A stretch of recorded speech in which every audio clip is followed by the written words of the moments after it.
There is no salvation among the stars. Only fire, steel, and the wrath of the Imperium echoing through the dark. And in its name, men are torn apart and reborn as weapons in the grim shadows of the 41st millennium. Life has no meaning. Billions are born only to serve, most dying as mere cogs in a heartless machine. But some few are chosen from the decay, given a chance to become something more though, not something better. They become Astartes, not warriors, not heroes tools of destruction. This is the story of one such transformation. On the hived world of Volga Quintus, where the air was thick with ash, and the underhive rotted like a festering wound, the selection began. Chemical plants belched smoke that turned the rain to acid, and gangs ruled the tunnels, while the Arbites rarely ventured into the depths. It was a world made to burn slowly, and it did. In the filth and shadows, a boy named Keller Barn was born. At 13, malnourished with eyes like obsidian, he had survived gang ambushes, pit fights, and mining collapses. A predator in the making. That's when the apothecary of the Red Sentinels came. Clad in blood-red armor, edged with gold and bone, the apothecary stood like a goat among insects as he surveyed the candidates. Dozens of boys were herded into the processing halls, stripped of everything: clothes, names, family. They were scanned, tested, injected, and sampled for genetic purity. Most screamed. Some died instantly when their DNA rejected the screening serum. Keller watched them burn in silence. When it was his turn, he didn't flinch. The machine's spirit hummed, and the result was clear, viable. The journey to the Red Sentinels' fortress monastery began. Titanus arcs, 17 long days aboard the battle barge fire. Most of the candidates arrived comatose or worse, catatonic from the journey. Keller was different. He absorbed every detail: the towering Aquilas, the sermons of flame broadcast through the Vox speakers. Then the implantations began. One by one, the organs of an Astartes were forced into his body. The secondary heart, the multi-lung, the osmedulla, the black carapace.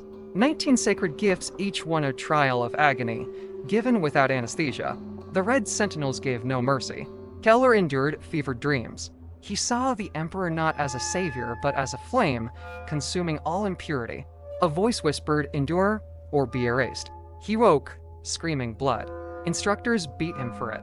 His body was warped and rebuilt, a living instrument of war. Then came the crucible of blood, a trial in the underhalls of Titanus arcs. The neophytes were thrown into a black labyrinth, filled with feral servitors, null beasts, and discarded Astartes experiments. Only 3 would emerge alive. For 10 hours, Keller hunted in silence.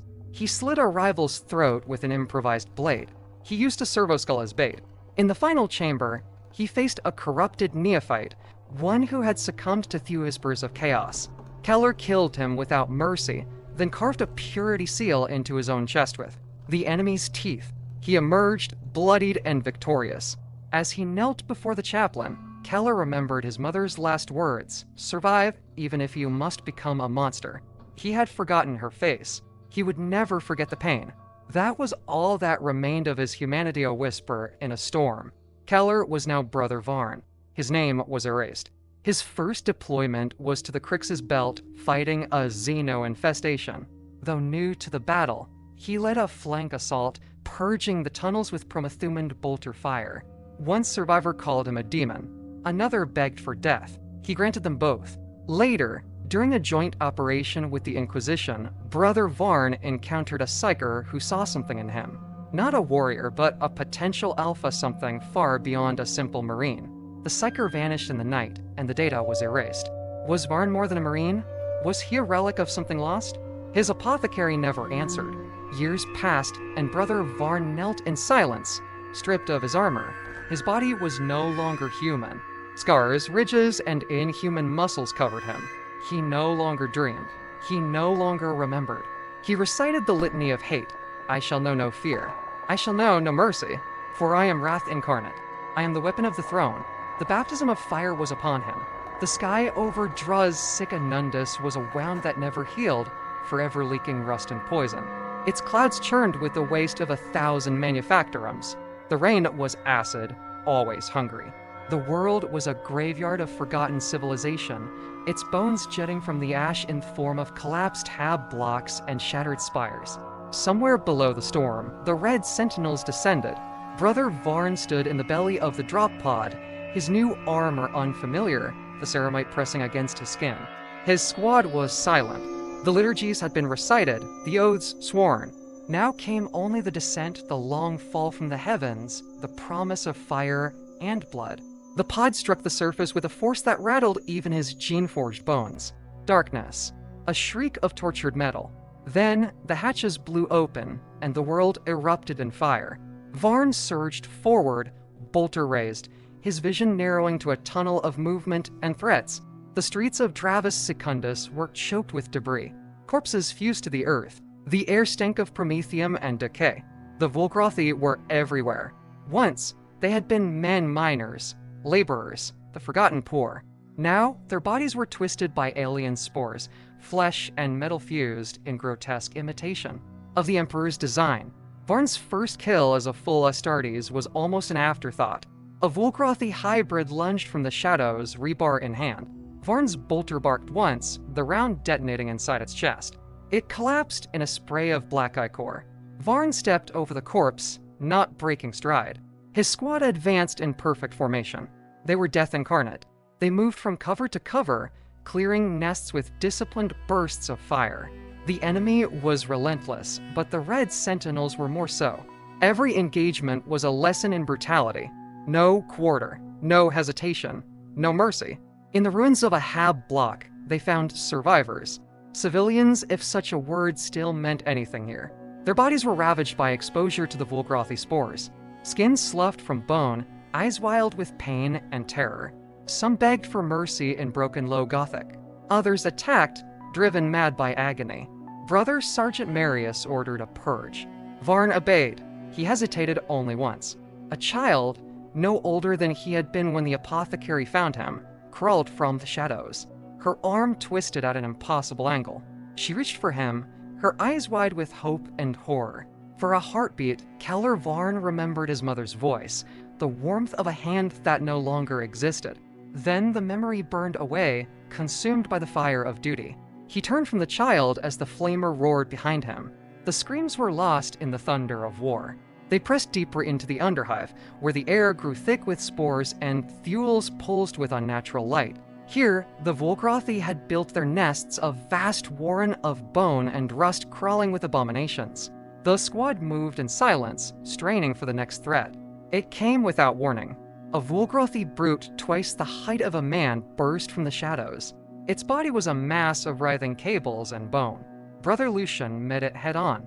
His chains were held as the two titans clashed in a storm of blood and steel. Lucian fell, torn in half by the creature's claws. Varn's vision narrowed to a point of perfect clarity. He hurled a cracked grenade. The explosion reduced the brute to a rain of gore. With Lucian dead and Marius wounded, command fell to Varn. The weight of it settled on his shoulders like a shroud. He did not falter.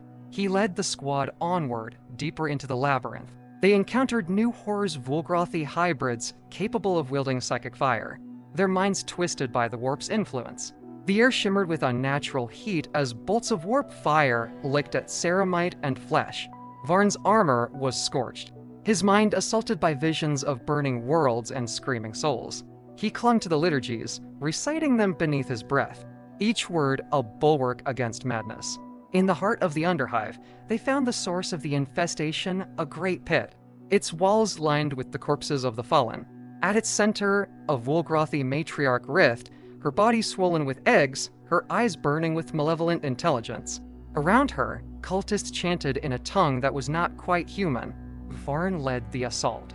Bolter fire tore through the cultists, their bodies bursting in showers of gore.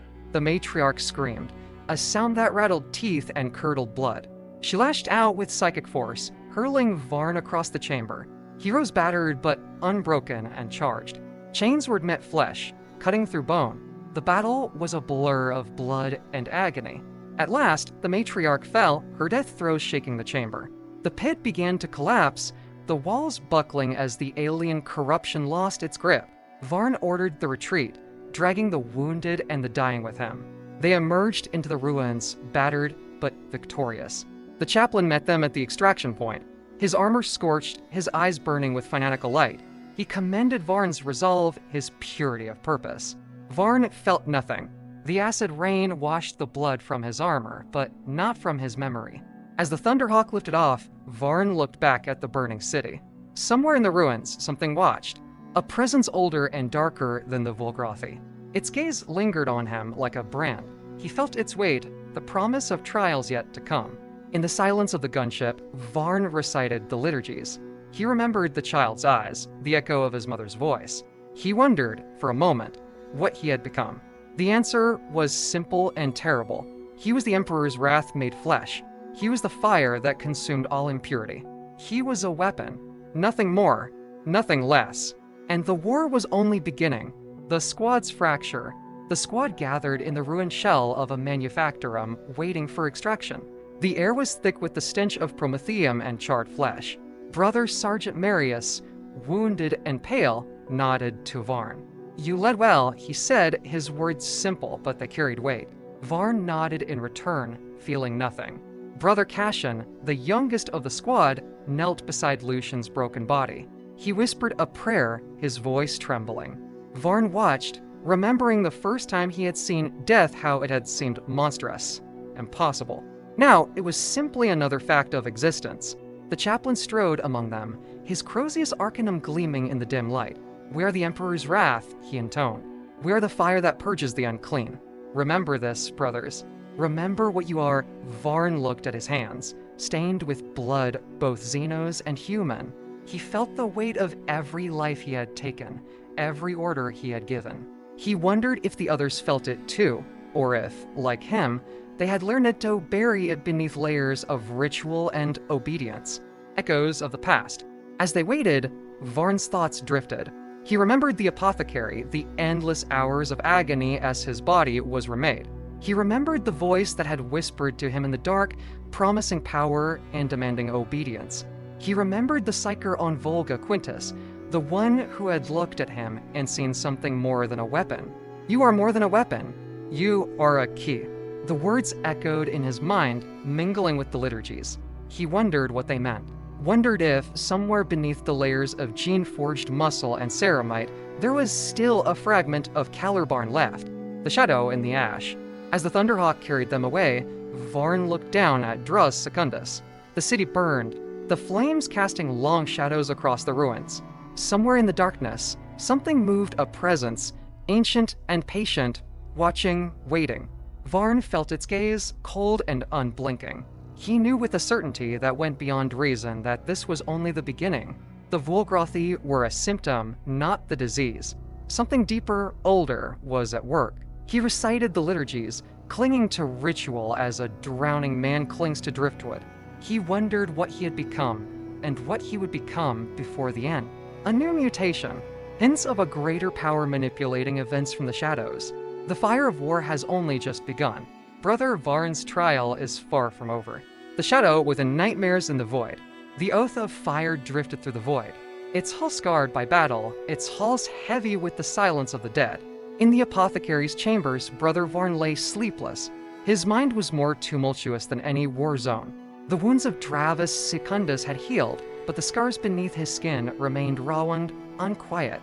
He dreamed in fragments fire and darkness, a city drowning in acid rain, the matriarch's psychic scream echoing in his skull. He saw Lucian's torn body, the child's pleading eyes, the spiral sigils burning on well-sent flesh. Sometimes he saw himself reflected in a pool of black water, his face shifting, dissolving, becoming something monstrous and unknowable. Each time he woke, he found his fists clenched, nails biting into scar tissue. The litanies offered little comfort. The Emperor's visage, once a beacon, now felt distant, shrouded in shadow. The summons came on the third night. 2 librarians awaited him in the sanctum, Brother Librarian Severin, his eyes cold and ancient, and Novitiate Pure, whose mind flickered with raw psychic energy. The air was thick with incense and the metallic tang of psychic wards. Severin's voice was soft but unyielding. "You are troubled, Brother Varn."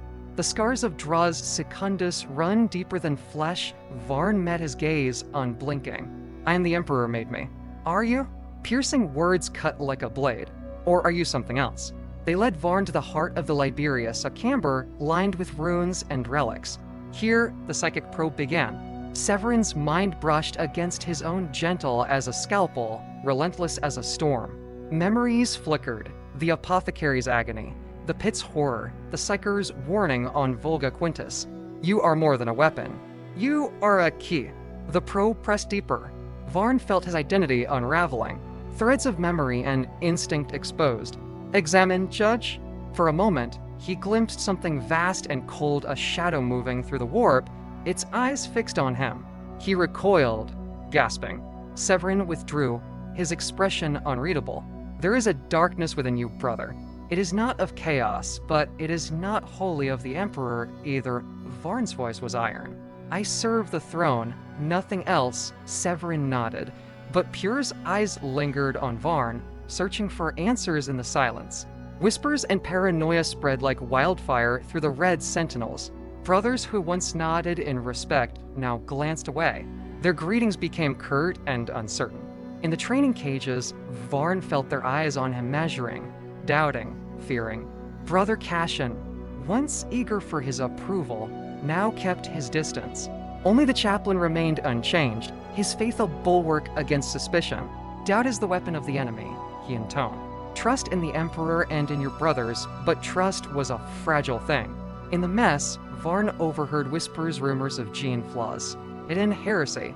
Some said he had been touched by the warp.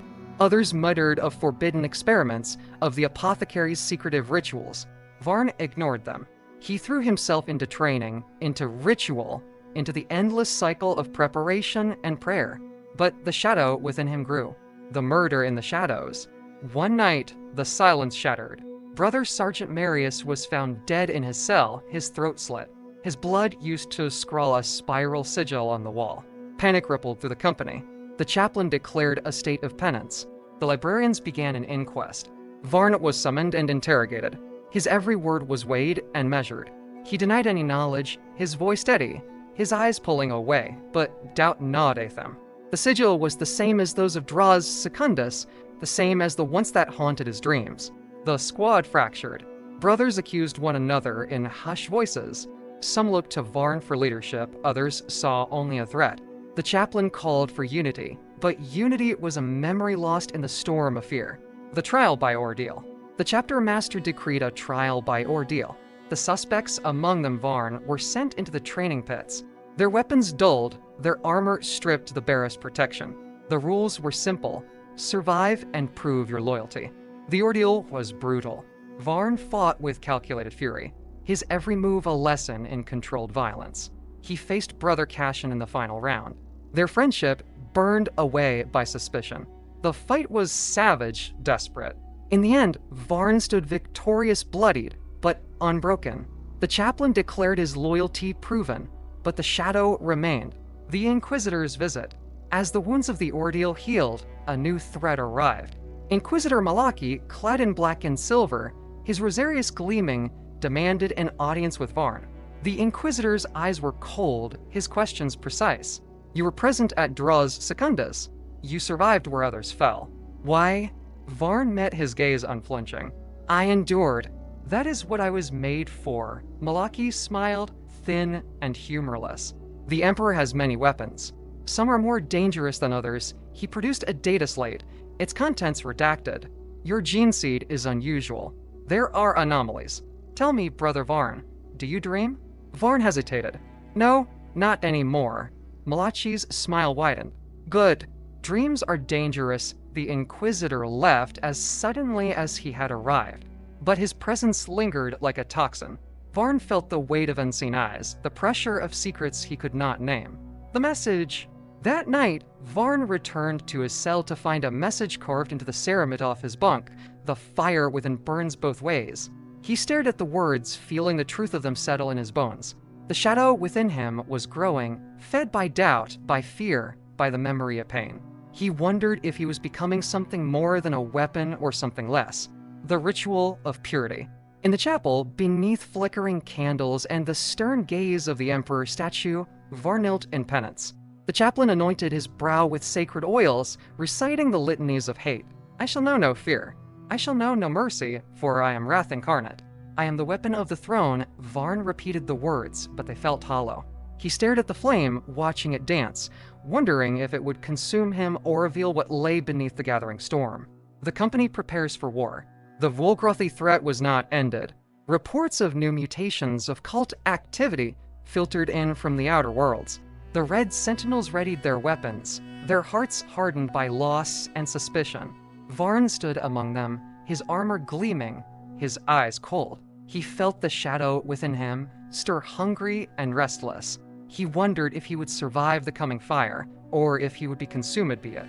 As the oath of fire plunged once more into the void, Varn whispered a prayer not to the Emperor, but to the part of himself that still remembered hope. Endure or be erased. The war was only beginning. The shadow within Brother Varn was growing, and the line between weapon and monster blurred.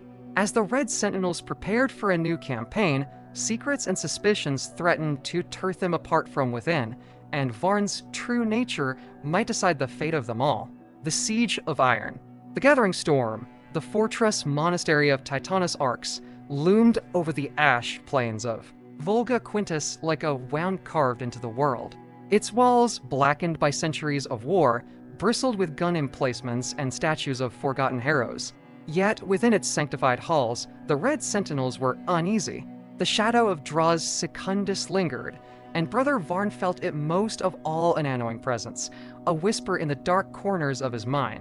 Varn stood at the front lines of the counterattack, his body a weapon forged by the fires of war, yet still torn by the shadows within. The battle raged around him, a furious cacophony of chainswords, bolters, and the screams of dying warriors. The Red Sentinels surged forward, disciplined and relentless, but the weight of suspicion hung over them like a dark cloud. The halls of Titanus Arx were choked with smoke and the stench of death. The walls shook as demolition charges detonated, collapsing entire sections of the fortress. Mutants, their bodies twisted by the Volgrothy spores, prowled the corridors like predators, their claws raking across stone and ceramite. Renegade guardsmen fought with fanatical zeal, their eyes burning with hatred, determined to bring Thiefortress to its knees. Varn's chainsword howled through the chaos, cleaving through the mutants and renegades alike. His gauntlet crushed skulls, his every movement a blur of calculated violence. But even as he fought, the shadow within him stirred a constant reminder of what had become. A weapon, yes, but also something else, something darker, something ancient. His squad pressed forward, but the fractures within the Red Sentinels were becoming more apparent. The whispers had grown louder, and the tension within the ranks was palpable. Brother Cashin, once a close friend, now looked at Varn with suspicion. Even the chaplain's unwavering faith seemed to waver, as the cracks in their unity deepened. Varn felt the pressure mounting, the burden of suspicion pressing against him, like a weight too heavy to bear. The true danger, Varn realized, was not the enemy at the gates. It was the fear that had taken root within the chapter, the doubts that festered like an infection. Fear was the enemy that threatened to unravel them from within. As they reached the heart of the gatehouse, Varn's squad encountered the Volgrothy warlord, a towering behemoth clad in scavenged armor, its body fused with machinery, its eyes burning with the power of the warp. The duel was savage. Varn's chainsword clashed against the warlord's massive axe in a shower of sparks. Time seemed to slow as they grappled, each blow a deadly promise of annihilation. Varn felt his blood boiling, his heart pounding in his chest. His vision narrowed, focused only on the warlord, but in the back of his mind, he felt the stirrings of something ancient, something familiar. The shadow within him, the fire that had been kindled long ago, flared to life. With a final, desperate strike, Varn drove his chainsword through the warlord's chest, ending the battle. The Volgrothy warlord fell, its massive form collapsing to the ground in a heap of twisted metal and flesh. The Volgrothy forces surged back, retreating before the might of the Red Sentinels. The gate was reclaimed, but at a terrible cost. Varn was grievously wounded. His armor was shattered, his body torn by the ferocity of the battle. Blood pooled on the stone, his life force ebbing away. The apothecary, desperate to save him, offered a forbidden serum, an ancient relic from the chapter's darkest experiments. "It will heal you," the apothecary whispered, his voice filled with both hope and dread. "But it may change you forever," Varn hesitated. He remembered Severin's warning, the Inquisitor's probing questions, and the message carved into his bunk, "The fire within burns both ways." But in that moment, with death at his doorstep, he made a choice. He drank the serum. Agony racked his body as the forbidden elixir coursed through his veins. He felt his flesh knit together, his bones strengthen, and his senses sharpen. But something else stirred within him, an ancient, hungry presence. For a moment, he was lost in visions, a spiral of fire, a voice whispering in a language older than the stars. He awoke in the apothecary's chamber, his wounds healed, but his mind altered. The chaplain stood over him, his expression unreadable. "You have returned from the edge, brother," the chaplain said, his voice heavy with meaning. "But what have you brought back with you?" "The awakening of the fortress." As Varn recovered, the fortress itself seemed to awaken. Ancient machine spirits stirred in the depths of Titanus arcs. Tech Marines reported strange activity in the vault's doors opening on their own, servitors speaking in tongues, and machinery coming to life without explanation. The librarians felt a psychic disturbance, a ripple in the warp centered on Varn. The air around him thrummed with a power that was not entirely of the Emperor's deising. In the deepest vault of the fortress, Varn discovered a hidden chamber. Its walls were covered in the same spiral sigil that had haunted his dreams. The floor was littered with relics, bones, and the remains of those who had come before. At the center of the room stood a statue and Astartes in ancient armor, its face eerily similar to Varn's own. A voice echoed in the darkness. "You are the key.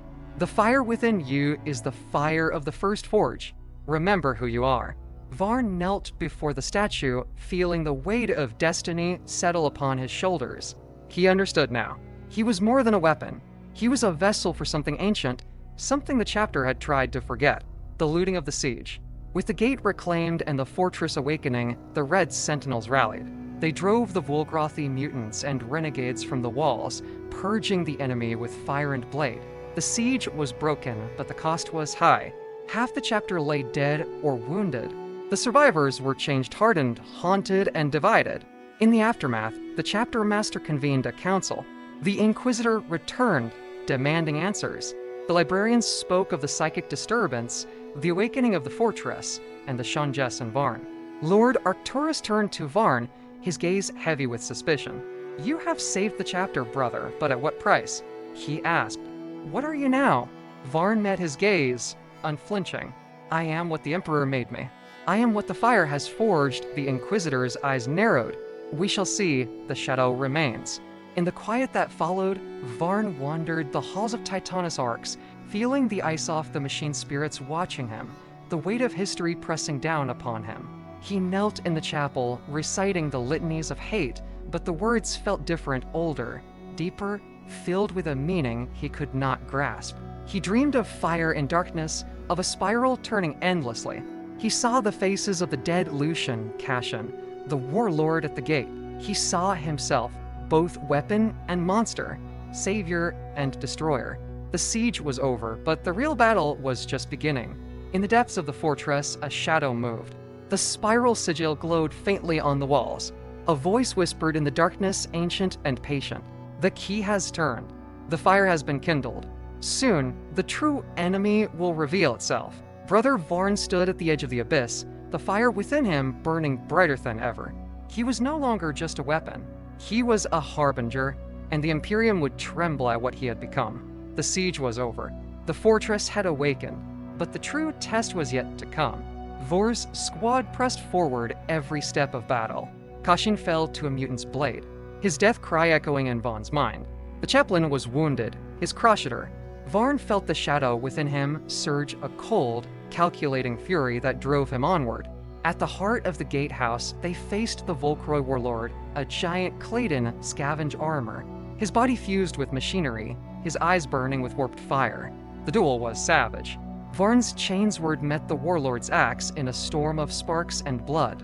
For a moment, time slowed. Varn saw himself reflected in the warlord's eyes, saw the monster he might become. He drove the chainsword through the warlord's chest, ending the battle. The enemy fell back, the gate reclaimed, the forbidden serum. But victory came at a cost. Varnet was grievously wounded. his armor shattered, his blood pooling on the stone. The apothecary, desperate to save him, offered a forbidden serum, a relic of the chapter's darkest experiments. "It will heal you," the apothecary whispered.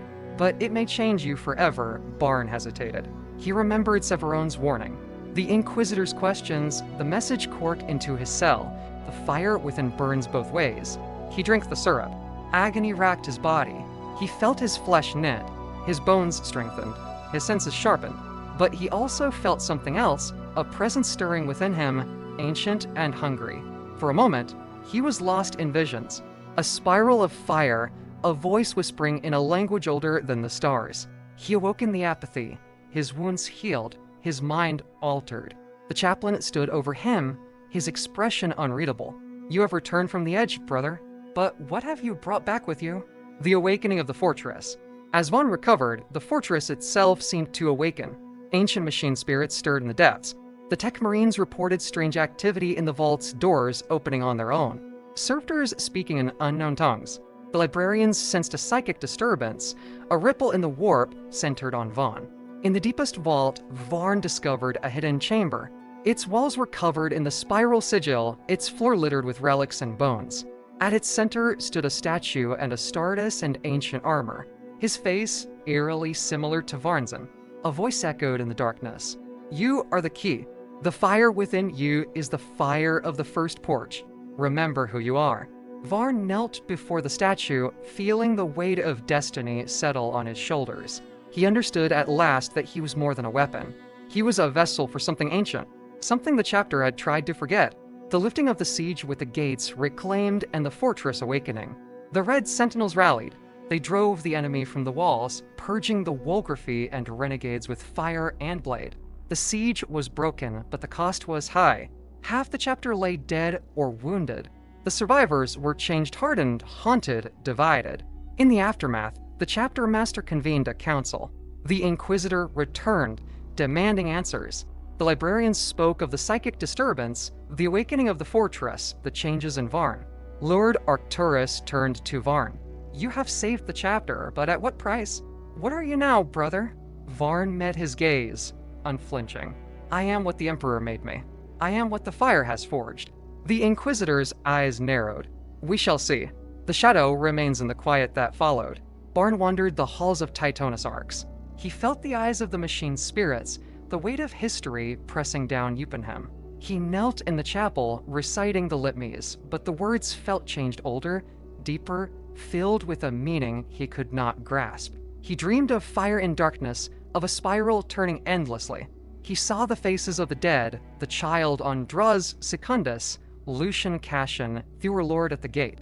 He saw himself both weapon and monster, savior and destroyer. The siege was over, but the real battle was just beginning. Epilogue. The enemy unseen in the depths of the fortress. A shadow moved. A spiral sigil glowed faintly on the walls. A voice whispered in the darkness, ancient and patient. "The key has turned. The fire has been kindled. Soon, the true enemy will reveal itself." Brother Vaughn stood at the edge of the abyss, the fire within him burning brighter than ever. He was no longer just a weapon. He was a harbinger, and the Imperium would tremble at what he had become. With the siege broken and the fortress awakened, Brother Barn stands transformed body and soul. But a secret stir in the depths and the true enemy draws near. The line between savior and monster grows ever thinner. The next trial will not only test the chapter, but the very soul of Thy Imperium. The siege of Iron the Gathering stormed Titanus Arcs. The fortress monastery of the Red Sentinels rose from the ashen plains of Volgath Quintus like a blasphemy against the sky. Its walls, blackened by centuries of siege, bristled with the scars of ancient wars. Statues of forgotten heroes stood sentinel atop the ramparts, their faces worn smooth by acid rain and the passage of time. Within the chapter prepared for the greatest trial in its history, Brother Barn walked the battlements in the hours before the storm. The air was thick with the scent of promethium, incense, and anticipation. Below, the enemy gathered a sea of wolfrothy mutants, their bodies twisted by Xano's corruption and renegade Imperial Guard, their banners defaced with a spiral sigil that haunted Barn's dreams. The sky was a bruise of red and black, the sun a dying amber behind the clouds. Inside the fortress, Ritual and preparation consumed every waking moment. Chaplain led squads in litanies of hate, their voices echoing through the stone corridors. Tech Marines anointed the war machines, coaxing ancient engines to life with sacred oils and whispered prayers. Apothecaries readied their tools, knowing that soon the halls would run red with blood. In every corner, the red Sentinels moved with purpose. But beneath the surface, Varn sensed a growing fracture of tension that threatened to snap. He paused before a mural depicting the chapter's founding. Astartes in archaic armor, flames rising around them. He traced the spiral motif hidden in the flames. Feeling the weight of history pressing down the fire that forged the red Sentinels, Hethought might one day consume them. The enemy at the gates, the siege began at dusk as the first shells screamed from the horizon. The void shields flared, absorbing the initial barrage, but the ground trembled with each impact. Sirens wailed and the fortress's outer bastions erupted with returned fire. Lascanons and cannons robbed the enemy lines, sending up gouts of earth and bodies. Barnes' squad took their place atop the western wall. The enemy advanced in waves, Warathi mutants, some crawling on all fours, others towering above their kin, their bodies armored in scavenged plate and bone. Behind them, the renegade guardsmen marched in grim silence, their faces hidden by reathers, thigh-rise burning with fanatical hatred. The first assault was a test of probing attack meant to bleed the defenders and reveal their strength. Barnes' bolter sang each shot a prayer of annihilation. He watched as the enemy crashed against the walls, their numbers seemingly endless. The red Sentinels answered with disciplined fury, their movements honed by centuries of doctrine and the cold calculus of survival. The breach came at midnight. A demolition charge to a wound in the bastion's flank, and the Volgroi surged through the gap. Varn led the counterattack, his squad descending into the breach with righteous fury. The fighting was brutal and intimate, chainswords roaring, blood spraying across the stone, the air thick with the stench of death. Varn moved through the chaos like a force of nature. His chains were tore through mutant flesh. His gauntlet crushed skulls. He fought with the cold precision of a machine. Every motion a ritual. Every kill a sacrament around him. Brothers fell and rose. The ground slipped with blood and oil. The fracture within. As the siege wore on, the true danger revealed itself not in the enemy's numbers, but in the cracks forming within the chapter. Suspicion festered like a wound.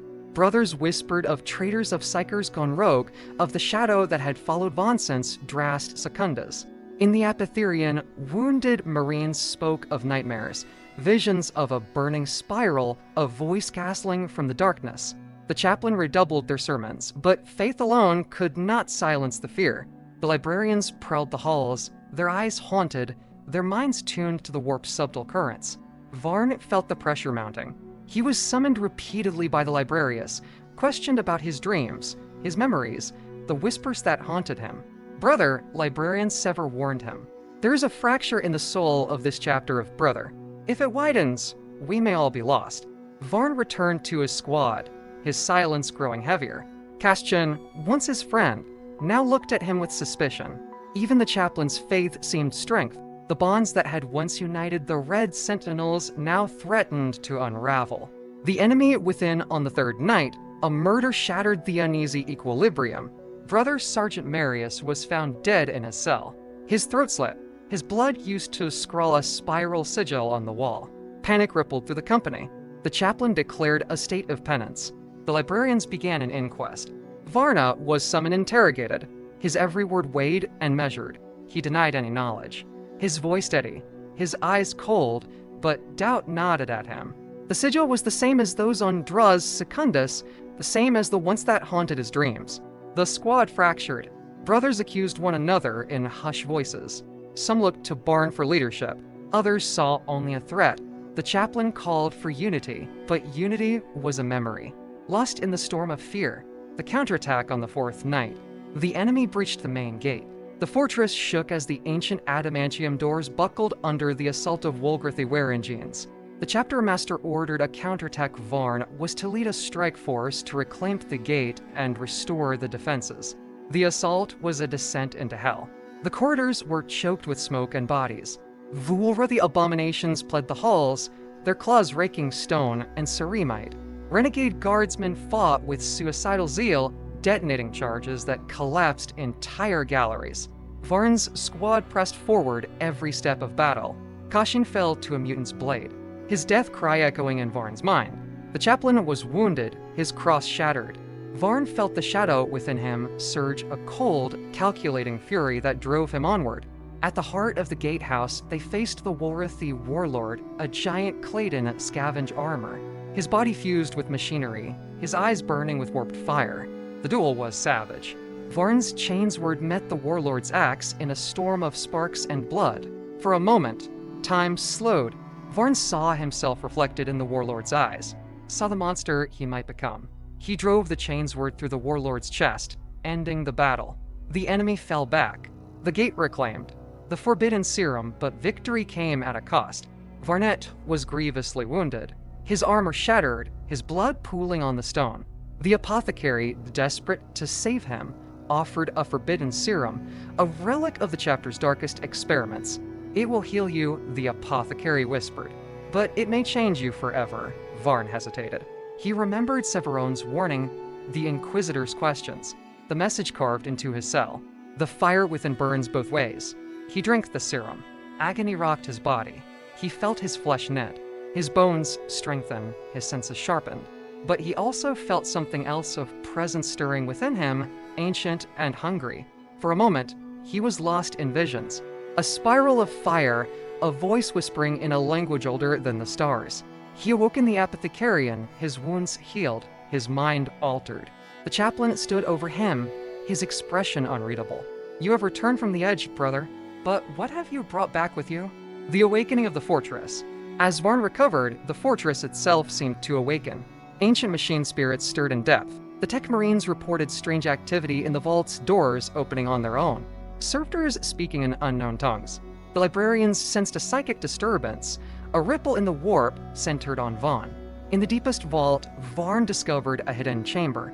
Its walls were covered in the spiral sigil, its floor littered with relics and bones. At its center stood a statue and a Stardius in ancient armor, his face eerily similar to Barn's own. A voice echoed in the darkness. "You are the key. The fire within you is the fire of the first porch. Remember who you are." Varn knelt before the statue, feeling the weight of destiny settle on his shoulders. He understood at last that he was more than a weapon. He was a vessel for something ancient, something the chapter had tried to forget. The lifting of the siege with the gates reclaimed and the fortress awakening. The red sentinels rallied. They drove the enemy from the walls, purging the wolvery and renegades with fire and flame. The siege was broken, but the cost was high. Half the chapter lay dead or wounded. The survivors were changed, hardened, haunted, divided. In the aftermath, the chapter master convened a council. The Inquisitor returned, demanding answers.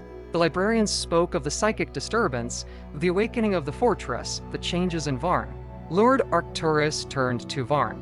"You have saved the chapter, but at what price? What are you now, brother?" Varn met his gaze, unflinching. "I am what the Emperor made me. I am what the fire has forged." The Inquisitor's eyes narrowed. "We shall see." The shadow remains in the quiet that followed. Varn wandered the halls of Titonus Arcs.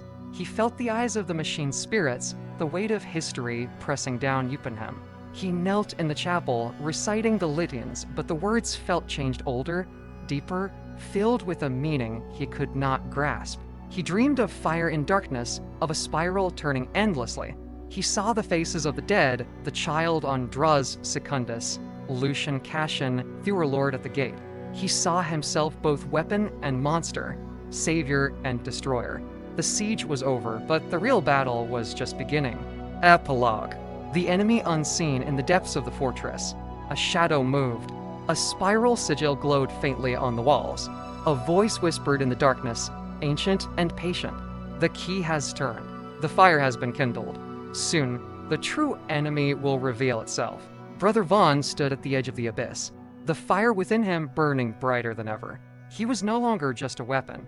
He was a harbinger, and the Imperium would tremble at what he had become. With the siege broken and the fortress awakened, Brother Barn stands transformed body and soul. But a secret stir in the depths and the true enemy draws near. The line between savior and monster grows ever thinner. The next trial will not only test the chapter, but the very soul of the Imperium. The Emperor's silence ashes in the halls. The siege was broken, but Titonus Arx felt more tomb than fortress. The walls once black and proud now, but the scars of war. Rents from artillery, gouges from monstrous claws, and a silent testimony of blood.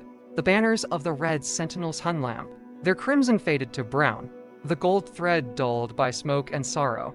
The halls which once rang with the thunder of liddies and the cadence of marching boots now echoed with the silence of loss. Brother Vaughn wandered these corridors, a revenant among the living. He passed shattered statues, broken relics, and the bodies of brothers who would never rise again. In the apothecarian, the wounded lay in neat rows, their eyes empty, their bodies marked by wounds both physical and psychic. The chaplain moved among them, offering prayers and absolution, but their words seemed to drift away, lost in the vastness of the fortress. The liddies of hate, once thundered with conviction, now seemed hollow rituals performed by habit, not faith. Varn felt the weight of every death and every sacrifice. He remembered Kashin's last breath, the chaplain's broken Croesus, the warlord's eyes as the chains were a bit deep. He remembered the forbidden serum burning through his veins, the visions of fire and spirals, the voice that whispered in the dark. He wondered if he had returned from the edge or if he had brought something back with him. The Inquisitor's arrival 3 days after the siege, the Inquisition arrived. Their gunship descended through the acid clouds, black as judgment bearing the sigil of the Ordo Hereticus. Inquisitor Malaki led the retinue, a tall gaunt figure in black and silver, his face hidden behind a mask of polished steel.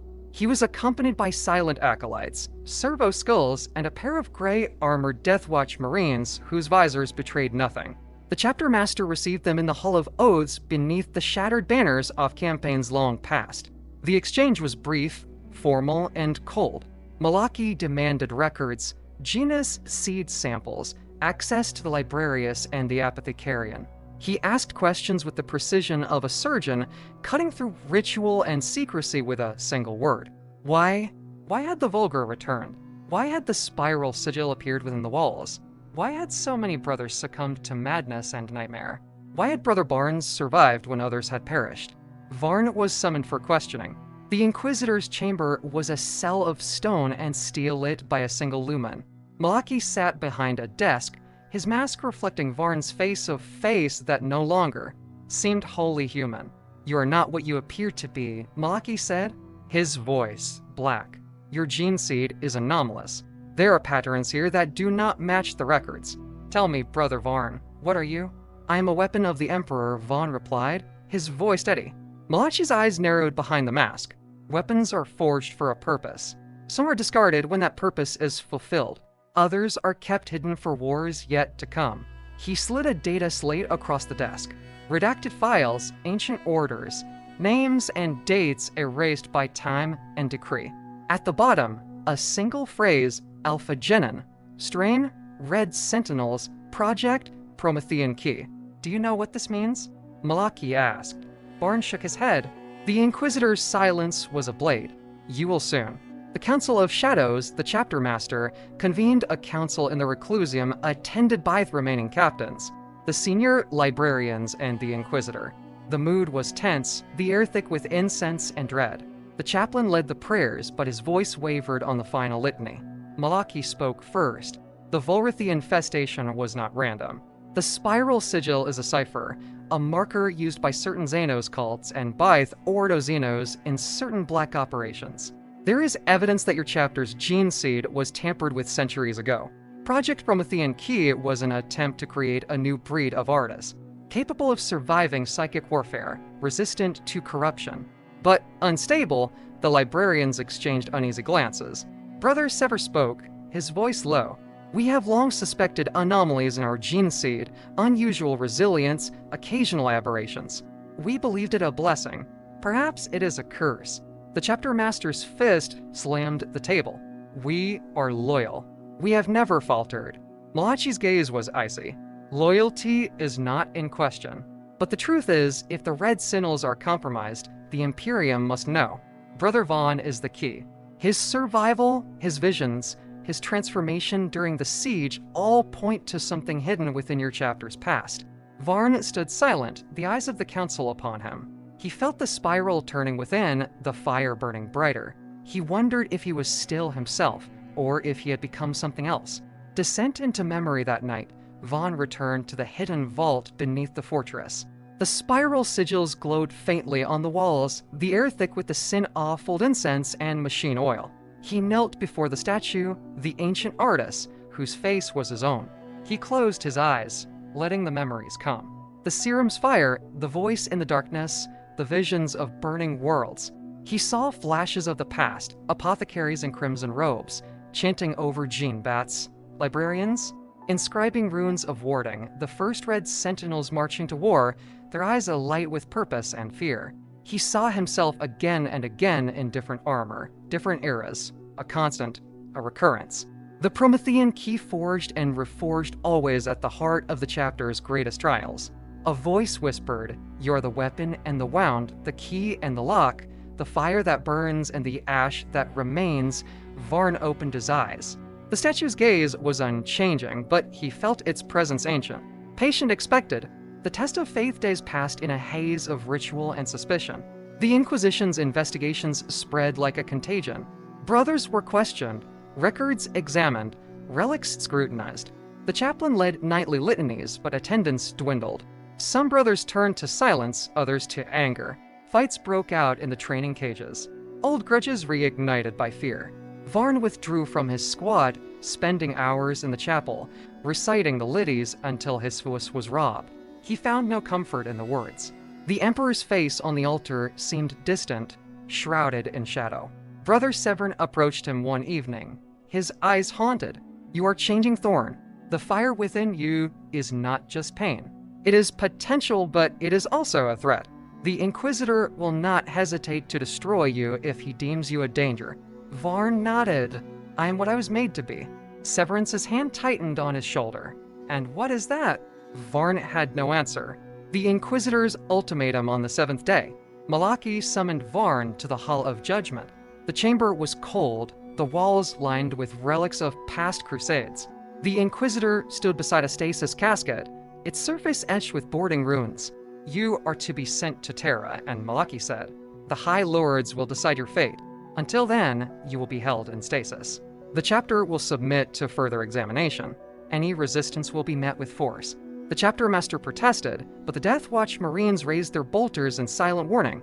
The council erupted in argument, some demanding resistance, others urging obedience. Varn stood in the center, silent, the spiral turning within him. He looked at the stasis casket, at the Inquisitor's mask, at the faces of his brothers. He saw fear, anger, hope, and resignation. He saw the fire that had always burned within the red Sentinels, a fire Thad had forged them, and now threatened to consume them. He made his choice. The flight that night, the fortress was plunged into chaos. Explosions rocked the lower levels. Alarms flared and the void shields flickered. In the confusion, Varn slipped away, guided by Sever and a handful of loyal brothers.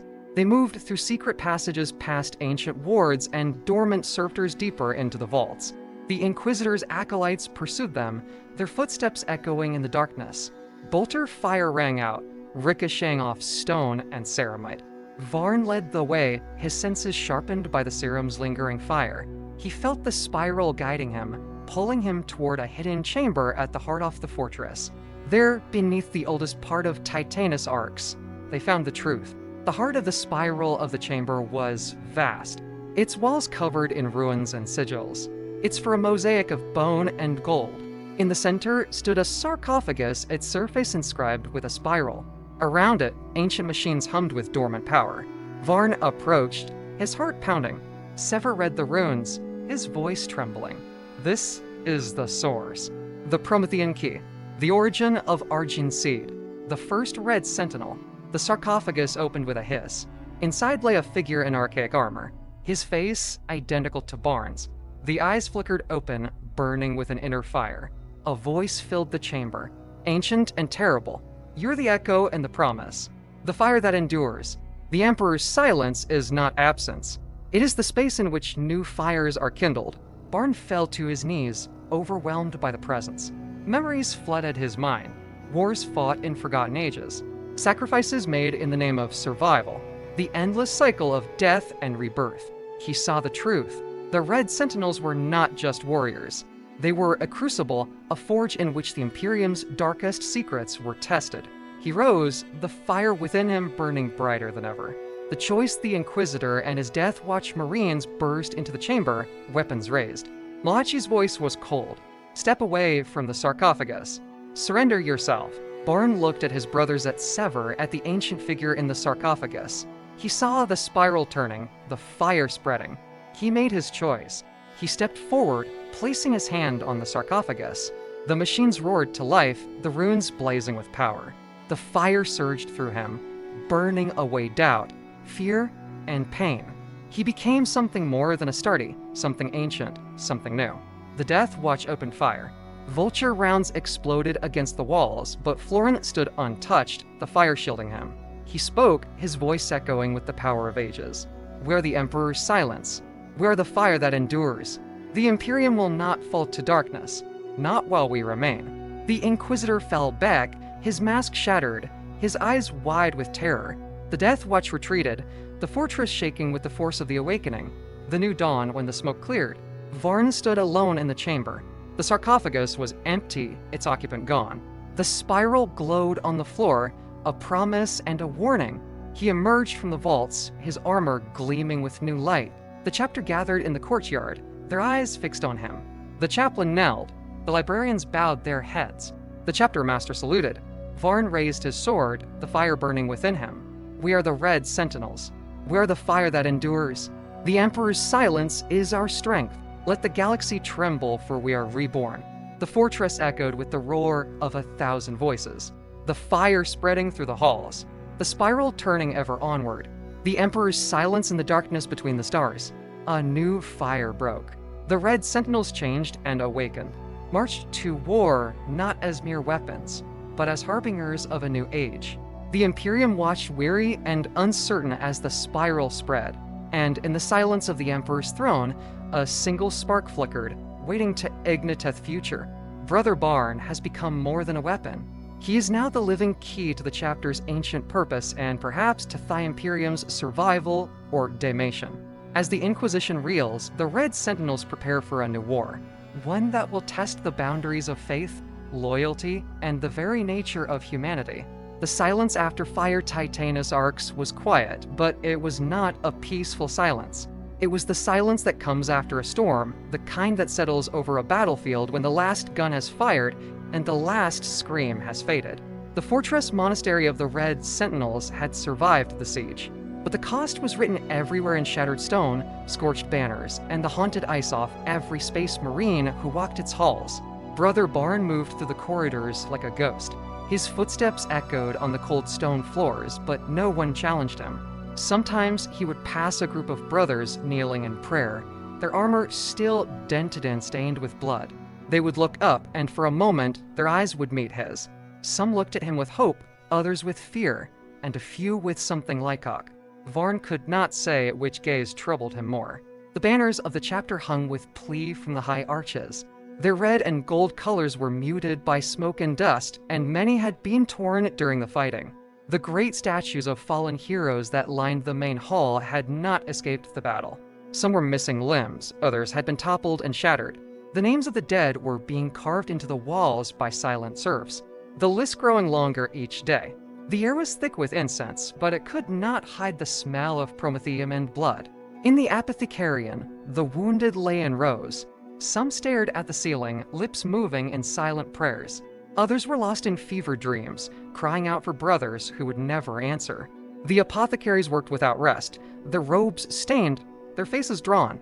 Chaplain moved among the beds, anointing brows with sacred oil, whispering blessings, and sometimes simply sitting in silence beside those who would not see another dawn. Varn visited the wounded, but he felt like an intruder. He had survived the siege, changed in ways that even he did not understand. The fire that had burned inside him during the battle was still there, but no, it felt alive, as if it watched and waited. Sometimes he felt it whisper to him, promising strength, warning of danger. He wondered if the others could sense it too. He knelt in the reclusium before the great stone statue of the Emperor. The candles around the altar flickered in the drafts that swept through the broken windows. Thorn stared up at the Emperor's face, carved in stern lines and deep shadows.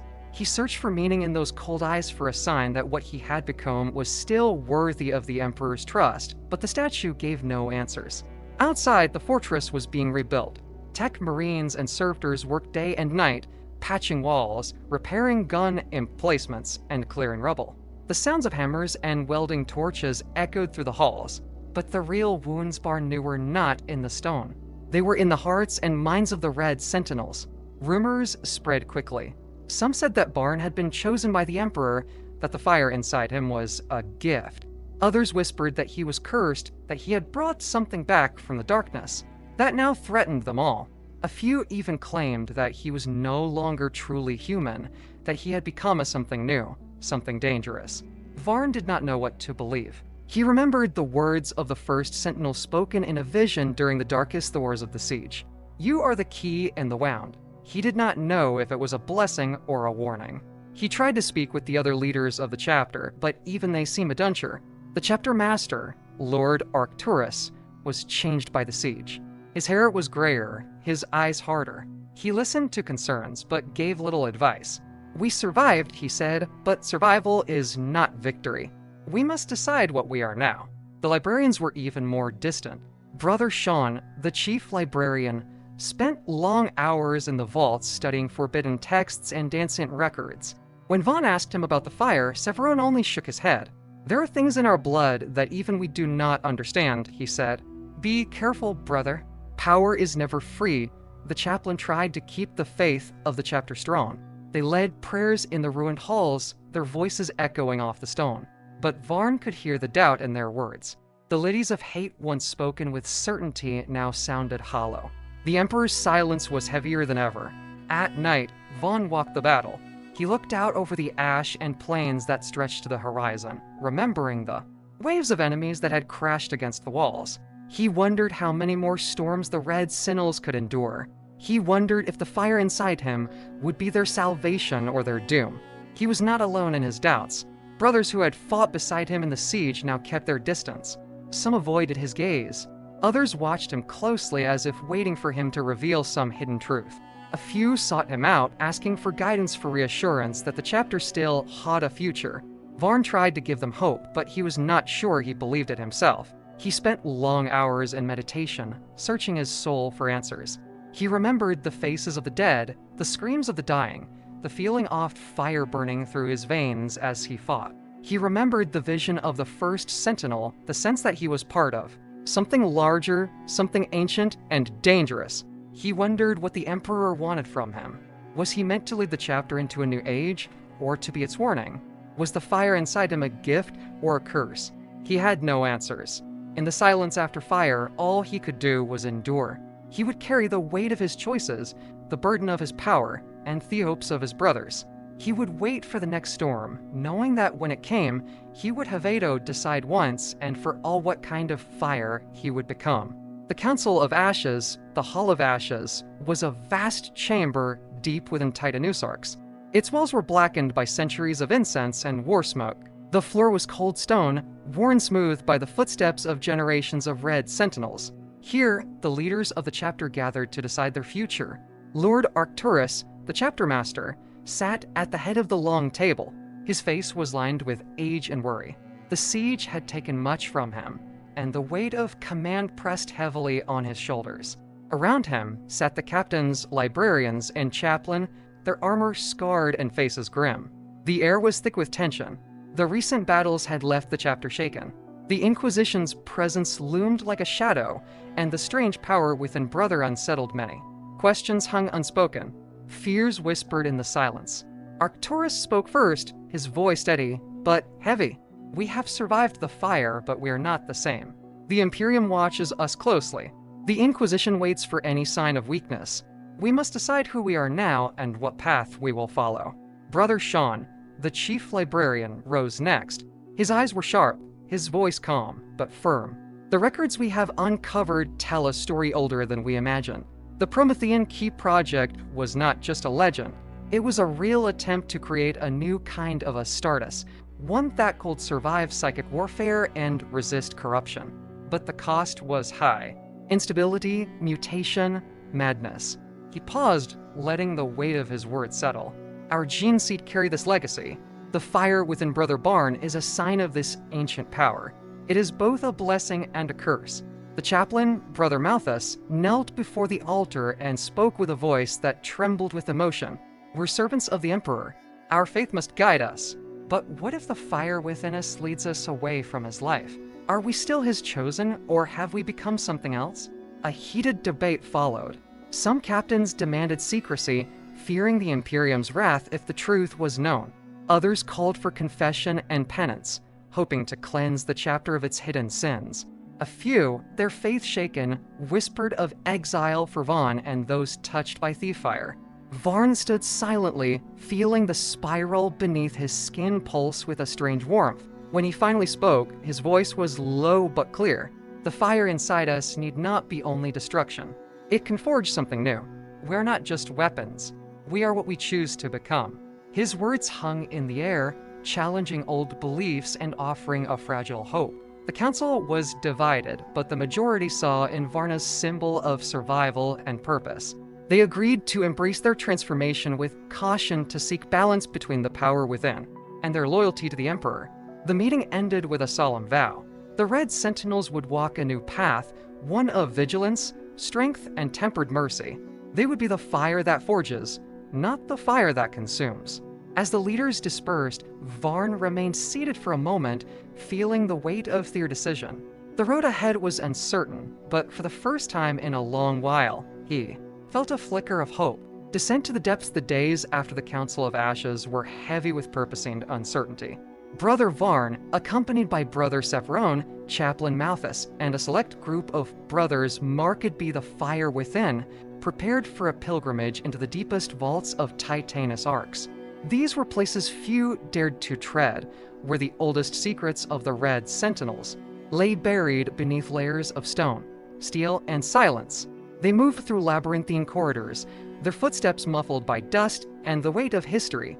The air grew colder and heavier as they descended, carrying the scent of ancient incense, machine oil, and something older, something almost alive. The walls were lined with mosaics of bone and gold, depicting battles and rites long forgotten. The spiral sigil recurring in every image like a silent heartbeat. Vaughn felt the spiral beneath his skin of pulse and time with his own heartbeat, a reminder of the legacy he carried. The brothers spoke little, each lost in their own thoughts and fears. The chaplain whispered prayers for guidance and protection, his voice a steady beacon in the oppressive darkness. At last, they reached the sanctuary of the first Sentinel. The chamber was vast, its walls covered in runes and sigils that glowed faintly with a pale blue light. In the center stood a sarcophagus, its surface inscribed with a spiral.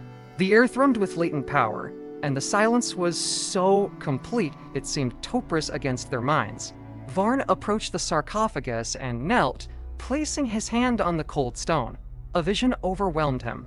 He saw the founding of the chapter, the secret experiments of the Promethean Key Project, and the endless cycle of destruction and rebirth that had defined the Red Sin for centuries. He saw warriors clad in ancient armor, their faces hidden behind helmets, fighting against horrors that defied description. The vision showed him the weight of the legacy. He bore the sacrifices of countless brothers, the burden of power and madness intertwined. He saw the spiral not just as a symbol, but as a living force, shaping the fate of the chapter and the Imperium itself. The chaplain whipped quietly, overwhelmed by the revelation. Brother Severin recorded the vision in the Librarius, inscribing new litanies of endurance, transformation, and vigilance. The brothers swore new oath not of blind obedience, but of balance between destruction and renewal, between wrath and mercy.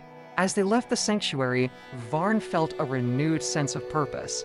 The path ahead was fraught with danger and uncertainty, but he was no longer alone. The fire within him was a beacon, a guide through the darkness. The shadow of the Inquisition, the uneasy peace that followed the pilgrimage, was shattered by the ever-present shadow of the Inquisition. Inquisitor Malachi's presence lingered like a storm cloud over Titonus Arx, his gaze cold and unyielding. The Death Watch Marines who accompanied him patrolled the halls with silent menace, their bolters a constant reminder that the Imperium's patience was thin. The chapter was divided. Some brothers welcomed the scrutiny, believing that transparency would protect them from suspicion. Others bristled at the intrusion, seeing the Inquisition as a threat to their hard-won autonomy. Whispers of rebellion and heresy stirred in the shadows, fueled by fear and uncertainty. Vaughn felt the weight of the spiral within him grow heavier. The fire whispered secrets and warnings, its voice both a comfort and a curse. At night, he dreamed of the Emperor's throne, empty and silent, and of a galaxy on the brink of collapse. He saw the faces of his fallen brothers, the cultists who had defied death, and the shadow moving through the warp, hungering for the fire that burned in the Red Sentinel souls. The Inquisition demanded more tests, more samples, more answers. The librarians were forced to open their vaults, revealing forbidden knowledge and ancient secrets. The chaplains struggled to maintain faith among the brothers, but doubt was a poison that spread quickly. Fights broke out in the training cages, old rivalries reignited by suspicion. Brothers who had once fought side by side now eyed each other with mistrust. Varn found himself caught between loyalty to his brothers and the need to protect Thegypter from destruction. One evening, Severin approached Vaughn in the dim light of the Strategium. "The fire within you is a beacon," he said, "but it also draws darkness. The Inquisition will not rest until they have claimed it." Var nodded, feeling the truth of the words. "Then we must be ready, not just to fight the enemy outside, but the enemy within." The shadow of the Inquisition was long, and its reach was deep. The Red Sentinels stood at a crossroads, their fate uncertain, their future a fragile flame in the darkness. The Crix Belt was a shattered graveyard of worlds, remnants of ancient wars, and forgotten empires. Its planets were scarred by millennia of conflict, their surfaces broken and barren, their skies choked with ash and storm. It was here that the Wolroth the cults had taken root, spreading their corruption Lycia cancer through the ruins. Brother Barn stood on the bridge of the battle barge Oath of Fire, watching Thess-whirling debris field through the viewport. The ship's hull groaned as it slipped through the warp, the machine spirits restless and uneasy. Around him, the Red Sin prepared for war, their armor gleaming despite the scars Opher-sent battles. The astropathic warnings had been clear. The Volkroth were not defeated, only scattered. Worse, new cults had arisen, bearing the spiral sigil and preaching a coming fire that would cleanse the Imperium. The Red Sentinels were to find the source of this threat and end it before it could spread. Farn assembled his strike force, choosing brothers marked by the fire within and those who had survived the siege and the Inquisition's scrutiny. They boarded Thunderhawks, descending through the shattered atmosphere of the first target world. The ground was a wasteland of broken cities and shattered monuments. The air was thick with the stench of decay and the hum of psychic energy. The cultists fought with fanatical zeal, their bodies twisted by Zeno's alchemy, their minds linked by psychic bonds that made them deadly and unpredictable. The Red Sentinels moved with precision and fury, their bolters and chainswords singing the litanies of hate. Varn led from the front, his presence a beacon of strength and resolve. The fire within him burned brighter with each battle, guiding his brothers through the darkness. The cultists were relentless, but the Red Sentinels were more so. Each victory was hard-won. Each step forward paid for in blood. Varn saw the pattern behind the cults, a shadow moving through the warp, a mind older than any Xenos, hungering for the fire that burned in the Red Sin souls. The battles were brutal and unending, but the Red Sin pressed on, driven by duty and the fire within. Varn knew that the true test lay ahead in the heart of the cult's power. The war beyond the Crix's Belt was a place of death and ruin. Worlds shattered by ancient wars, their skies dark and their lands broken. Here, the Volcrithi cults had made their nests, hiding in the ruins of lost civilizations. The Red Sins arrived like thunder, their Thunderhawks screaming through the skies, bringing fire and fury. The cultists fought with a madness born of desperation and dark power. Their bodies were twisted by alien alchemy, their minds linked by psychic bonds that made them move as one. The spiral sigil was everywhere, carved into flesh, painted on walls, burned into stone. It was a mark of their devotion and their curse. The battles were fierce and unrelenting. The Red Sentinels fought with the fury of the Emperor's wrath, their bolters and chains words cutting through the enemy like fire through dry grass. Brothers fell, their blood staining the broken ground, but the fire within the survivors grew stronger. Varn felt the presence of the first Sentinel guiding him, his visions clearer and sharper in the heat of combat. He saw the pattern behind the cults, a shadow moving through the warp, a Mindolder than any Xenos, hungering for the fire that burned in the Red Sentinel souls. This was no mere rebellion or heresy. It was a war for the very soul of the chapter and perhaps the Imperium itself. The Red Sentinels pressed deeper into the cult's territory, their resolve hardening with each victory. They destroyed nests, shattered psychic links, and cut down the cultists with ruthless efficiency. But the deeper they went, the more they felt the weight of the shadow watching them, waiting for the right moment to strike. Varn's fire burned bright, but he knew the true battle was yet to come. The war beyond was not just against flesh and blood, but against darkness itself. The Cathedral of Bone, the Red Sentinels reached the heart of the cult's power. A cathedral made of bone and crystals, rising from the shattered world like a dark monument. The air around it hummed with psychic energy, thick and heavy, pressing on the mind like a storm. Inside, the walls were alive with shifting shadows and flickering lights. The spiral sigil was carved deep into the bone, glowing faintly with an eerie light. The floor was a mosaic of shattered skulls and broken weapons, a testament to the cult's devotion and cruelty. At the center stood the High Prophet, a figure wreathed in flame and shadow.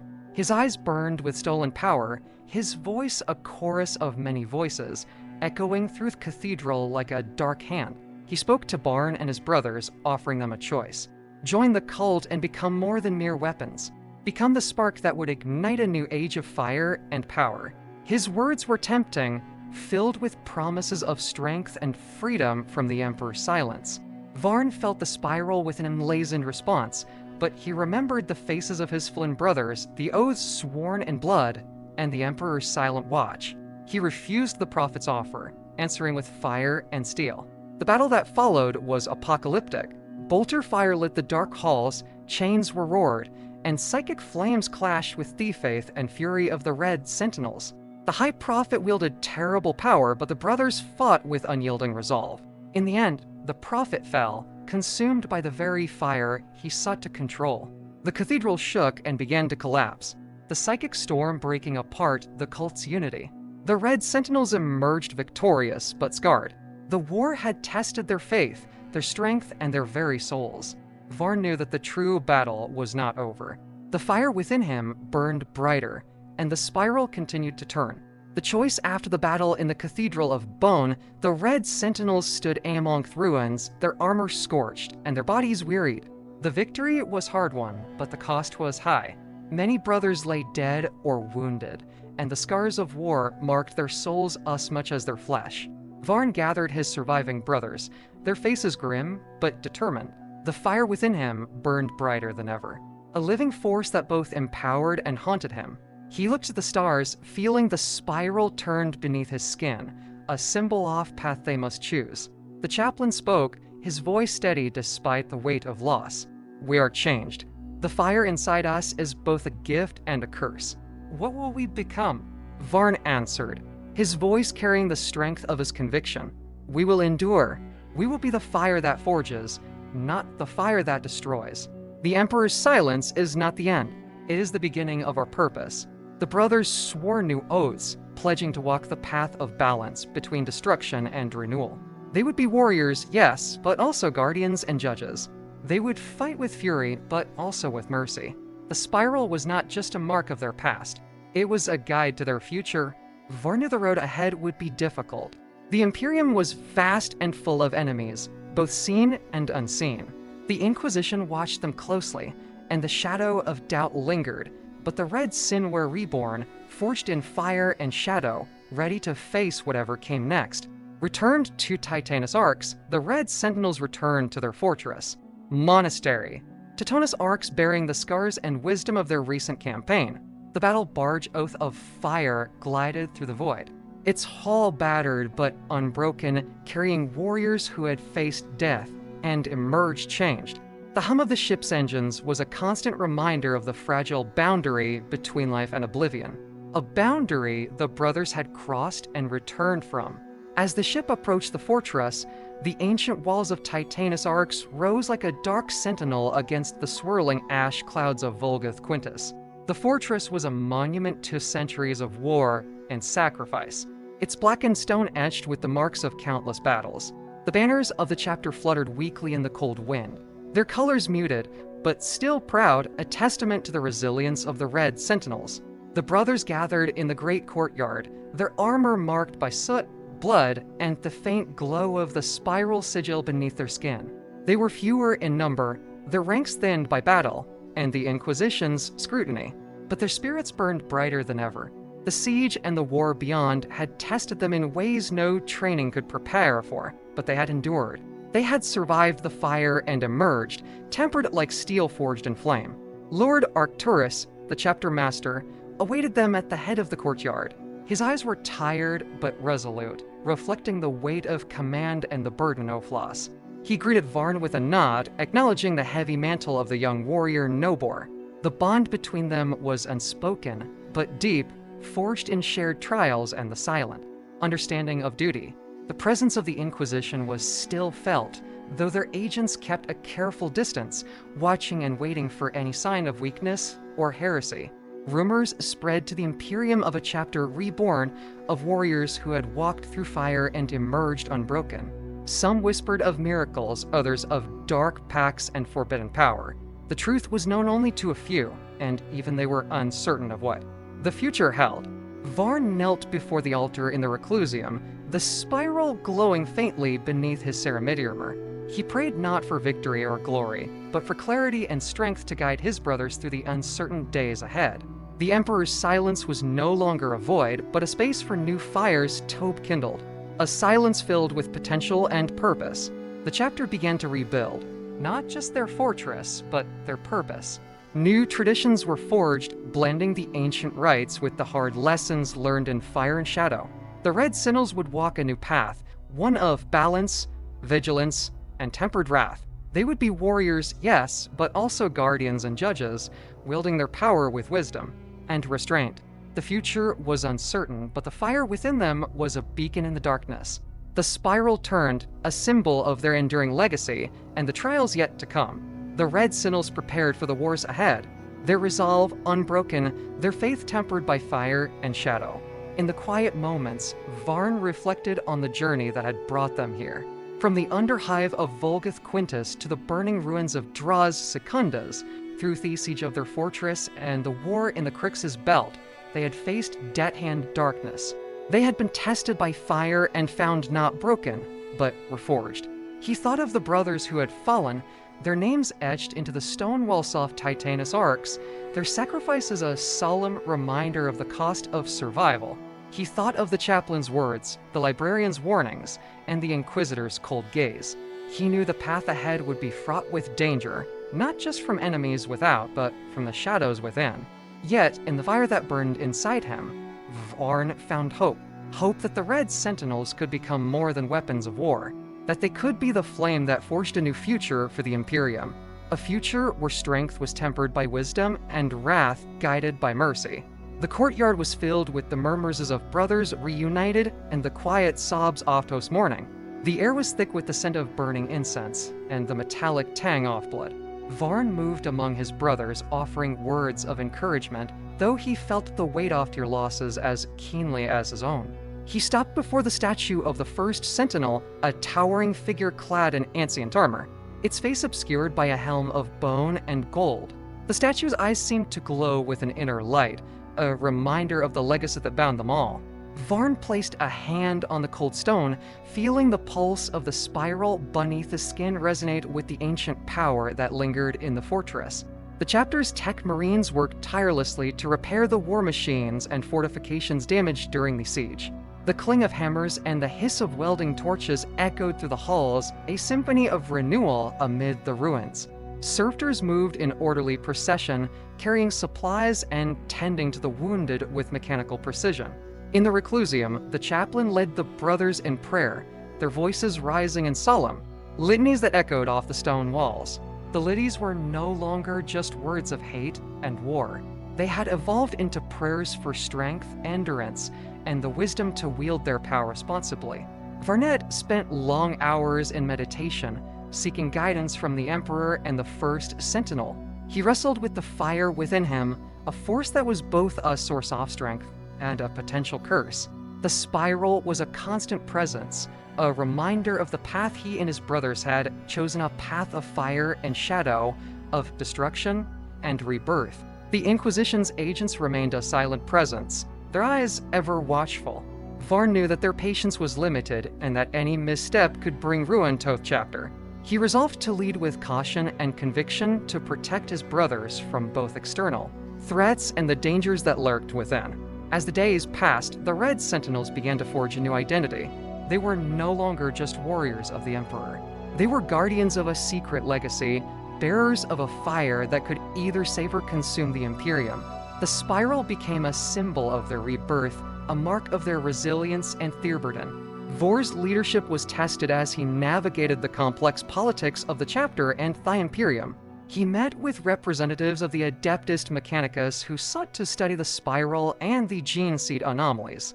He negotiated with the Ecclesiarchy, whose priests debated whether the Red Sentinels were saints or heretics. Through it all, Vaughn remained steadfast. He knew that the future of the chapter, and perhaps the Imperium, depended on their ability to balance power with responsibility, wrath with mercy, and tradition with change.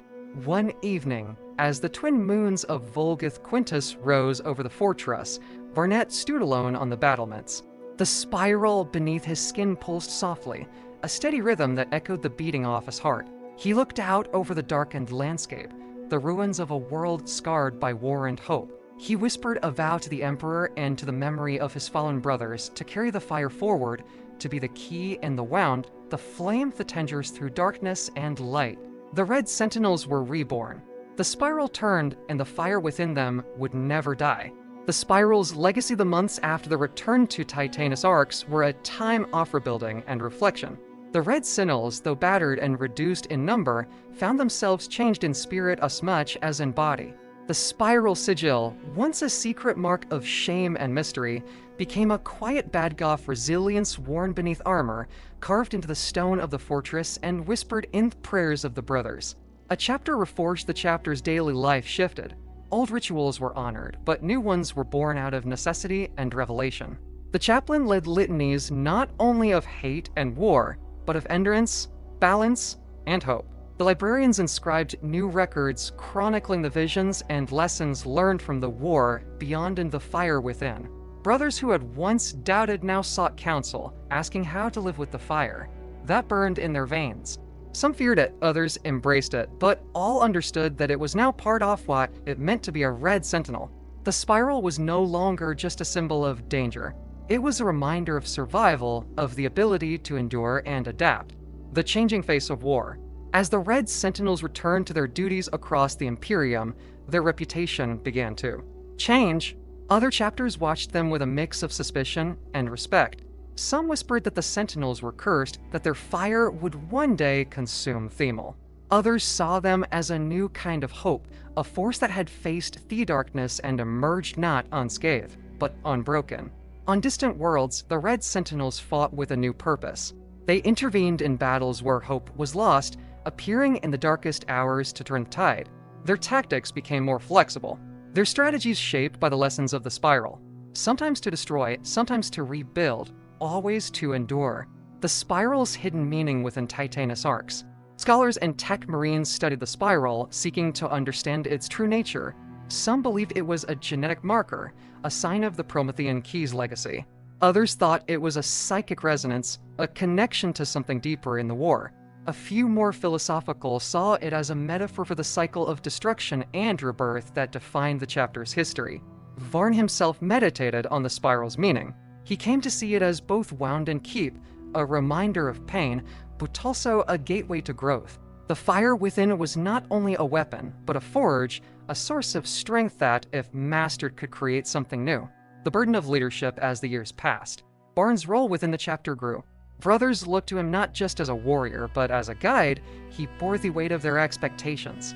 Knowing that every decision shaped the future of the Red Sentinels, he worked closely with the chapter master and the council, helping to shape new doctrines that balance tradition with realities of their transformation.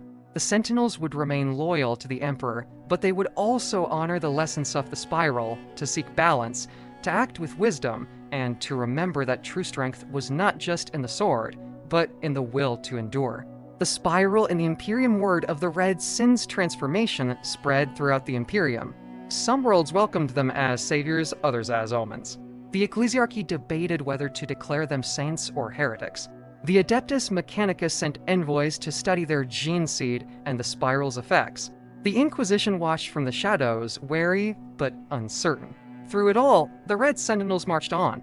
They became known as the Guardians of Silence, the warriors who appeared when all hope seemed lost.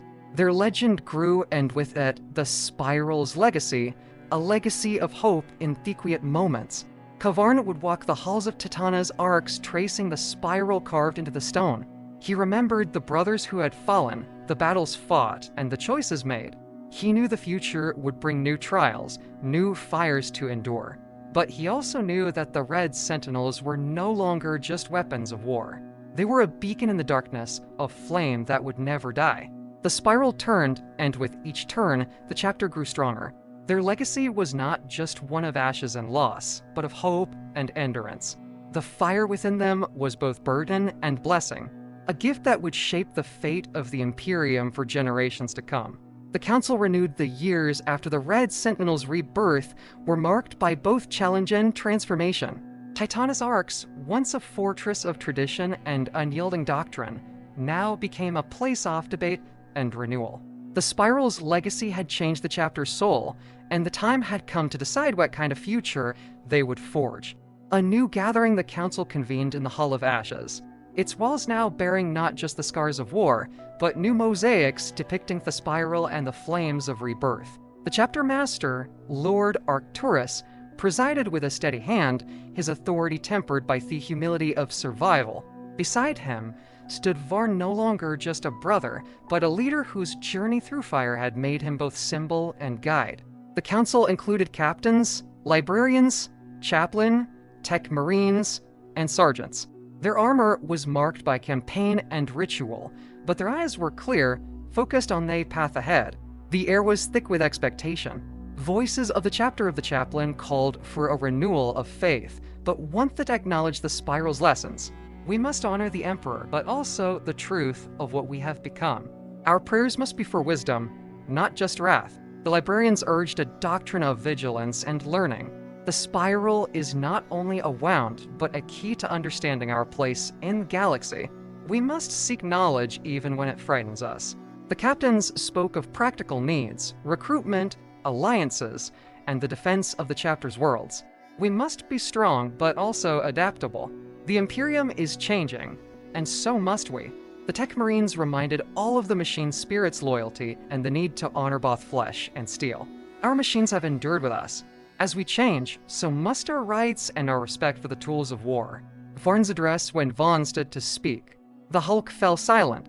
He spoke plainly with the conviction of one who had survived the spiral's trial. We are the fire that endures. We have seen what blind destruction brings. And we have learned that true strength is not in the sword alone, but in the will to choose. Let us be the balance the Imperium needs, not just destroyers, but guardians and judges. Let us carry the fire forward, not as a curse, but as a promise. He called for new oaths, to protect the weak, not just punish the guilty, to seek knowledge, not just obey tradition, to act with mercy as well as fury, to remember the spiral's lesson. Every ending is a beginning. The Council's decision after hours of debate, the Council swore new oaths. The Red Sentinels would remain loyal to the Emperor, but would also honor the spiral's legacy. They would forge a doctrine of balance between destruction and renewal, tradition and change, silencing action. New rites were established, ceremonies of remembrance for the fallen, rituals of reflection before battle, and councils of open debate. A new code was written, blending the ancient litanies with the lessons of the spiral. We are the fire that forges. We are the silence that endures. The spiral was adopted as a secret sign among the Sentinels, a mark of hope, not just warning. The Imperium watches news of the Council's decisions spread. Some in the ecclesiarchy called the Sentinels heretics, others saints. The Adeptus Mechanicus sent scholars to study the spiral. The Inquisition watched, wary but uncertain, their agents reporting on every change. But the Red Sentinels marched on, their resolve unbroken. They became known as the Guardians of Silence, warriors who appeared when hope was lost, who fought not just with wrath, but with wisdom and mercy. Varn's legacy, Barn continued to lead, his presence a steady flame in the darkness. He guided the chapter through new wars and new challenges, always reminding his brothers that the true test was not survival, but the choices they made with the fire in Sitatham. In the quiet hours, he walked the halls of Titan's arcs, tracing the spiral carved into the stone. He remembered the faces of the fallen, the battles fought, and the hope that endured. The spiral turned, and with each turn, the Red Sentinels grew stronger, not just as warriors, but as keepers of a new kind of fire. The last vision. The years passed, and the Red Sentinels became more than a chapter. They became a legend. Their name was spoken in whispers across the Imperium, sometimes with fear. They were the Guardians of Silence, the warriors who walked through fire and returned, the bearers of the spiral who endured when others broke. Yet for Brother Vaughn, now the chapter's guiding plan, the greatest trial is still to come. The weight of years' hair grew stray with silver, his face marked by scars and wisdom. The fire within him never faded, but it changed. No longer a wild blaze, but a steady, patient heat. He led the chapter through wars and crises, always seeking balance between the old ways and the lessons of the spiral. The Red Sentinels flourished, their numbers slowly growing, their doctrine spreading to distant worlds. But Varn felt the burden of his choices. Each victory brought new challenges, each lost a fresh scar. In the quiet hours, he walked alone through Titanus arcs, past the names of Thephalon, the mosaics of bone and gold, the spiral carved into the stone. He wondered if he had truly found the path, or if he had simply served where others had fallen. The vision comes on the eve of a new campaign. As the chapter prepared to answer a desperate call from a world beset by darkness, Varn was visited by a vision unlike any before. He knelt in the reclusium, the candles flickering around him, the silence deep and absolute. He saw the galaxy in flames, the spiral spreading from world to world. He saw the Emperor's throne, empty and silent, and the faces of his brothers, both living and dead, watching him with eyes full of hope and sorrow. He saw himself standing at a crossroads, the fire within him burning bright, the spiral turning endlessly at his feet. A voice spoke not the Emperor's, nor the first Sentinels, but his own, older and wiser. The fire within you is not the end. It is the beginning. Every choice is a spark. Every act a flame. The silence is not absence, but space for hope. The vision faded, leaving Vaughn with a sense of peace he had never known. The final gathering, Vaughn called his brothers to the Hall of Ashes. He spoke not as a master of war, but as a brother who had walked through darkness and found light. He told them of his vision of the spiral's true meaning, not as a curse, but as a promise. We are the fire that endures. We are the silence that listens. Let us be the hope that survives. The brothers listened in silence, understanding that this was not just the end of an era, but the beginning of something new. They swore new oaths, not just to the Emperor, but to each other, to Thebalance they had found, to the future they would forge. Varn's farewell in his final days. Varn spent his time among his brothers, teaching, listening, and remembering. He walked the halls of Titanus arcs, his presence a steady flame in the darkness. When the end came, it was quiet and gentle. He died as he had lived in silence, surrounded by those he had saved and those he had inspired. The chapter mourned, but they did not despair. They knew that Varn's legacy was not just in the battles he had won, but in the hope he had kindled, the spiral that would never end. Ascension Titanus Arc stood tall against the night, its walls aglow with the light of 1,000 candles. The Red Sentinels gathered in the courtyard, their armor gleaming, the spiral worn with pride. Above them, the stars burned, silent witnesses to the legacy of fire and silence. The chapter marched to war, not as mere weapons, but as guardians of hope. The spiral turned, and with each turn, the fire within them grew stronger. They became a beacon in the darkness, a promise that even in the silence, there could be renewal. And somewhere in the vast silence of the Emperor's throne, a single spark waited, Riodaido ignite the future. The end of the saga, the beginning of the flame.